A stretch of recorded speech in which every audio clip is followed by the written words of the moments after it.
വിഭാഗീയത രൂക്ഷമായ കാസർഗോഡ് ബേഡകത്ത് വിമത നേതാക്കൾ പഞ്ചായത്ത് ഭരണസമിതി അംഗത്വത്തിൽ നിന്നും രാജിവെക്കാനൊരുങ്ങുന്നു. Kuttikkal panchayat president P Gopalan master, standing committee chairman Saju Augustine, അംഗങ്ങളായ കെ ഗോപാലൻ, എം രാജു എന്നിവരാണ് രാജിക്കൊരുങ്ങുന്നത്. CPIM ജില്ലാ കമ്മിറ്റി ഓഫീസിലെത്തി ഇവർ രാജിസന്നദ്ധത അറിയിച്ചുകൊണ്ടുള്ള കത്ത് കൈമാറി. കഴിഞ്ഞ ദിവസങ്ങളിൽ ബേഡകത്ത് ലോക്കൽ ബ്രാഞ്ച് സെക്രട്ടറിമാർ ഉൾപ്പെടെ നിരവധി പേർ പാർട്ടിയിൽ നിന്ന് രാജിവെച്ചിരുന്നു. പ്രശ്നങ്ങൾ പരിഹരിക്കാൻ കേന്ദ്ര കമ്മിറ്റി അംഗം പി കരുണാകരൻ എംപിയുടെ നേതൃത്വത്തിൽ ചേർന്ന ഏരിയ കമ്മിറ്റി യോഗം തീരുമാനമാവാതെ പിരിയുകയായിരുന്നു.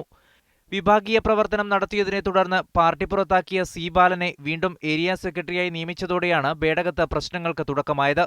സി ബാലനെ സെക്രട്ടറി സ്ഥാനത്ത് നിന്ന് മാറ്റാൻ തയ്യാറാവാത്ത ജില്ലാ നേതൃത്വത്തിനെതിരെ വ്യാപകമായ പോസ്റ്റർ പ്രചരണം പാർട്ടി ഗ്രാമത്തിൽ നടക്കുന്നുണ്ട്.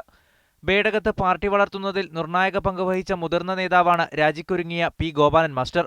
ഗോപാലൻ മാസ്റ്ററെ സംസ്ഥാന നേതാക്കൾ നേരിട്ട് വിളിച്ചിട്ടും പ്രശ്നത്തിന് അയവ് വന്നിട്ടില്ല. വിഭാഗീയത തുടർന്നാൽ വരും ദിവസങ്ങളിൽ കൂടുതൽ പേർ പാർട്ടിയിൽ നിന്ന് രാജിവെച്ചേക്കുമെന്നാണ് സൂചന.